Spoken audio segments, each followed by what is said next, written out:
How to remove password from a PDF. Hey everyone, welcome back to the channel. In today's video, I'll show you how to remove the password from a PDF. So now, without further ado, let's get started.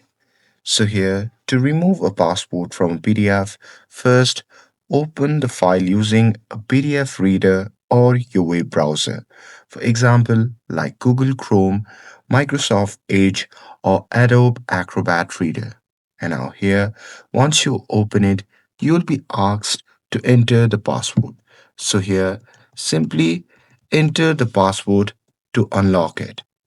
And now here, once you have opened the PDF, now here, once you're inside it, just click on the print icon, which can be seen in the top right side of the screen.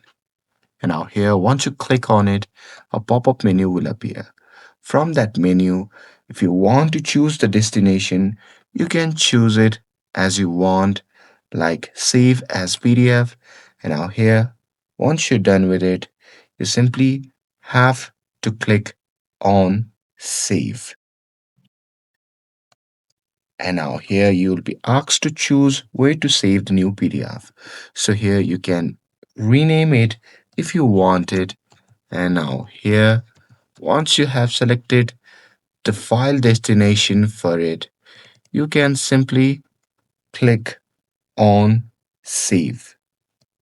And now here, when you open a new PDF, you'll see that it's no longer password protected. And that's it. That's how you can remove the password from a PDF. With this, if you found this video helpful, then don't forget to like, share, and subscribe to get updated for more videos. Thanks for watching, and I'll see you in the next video.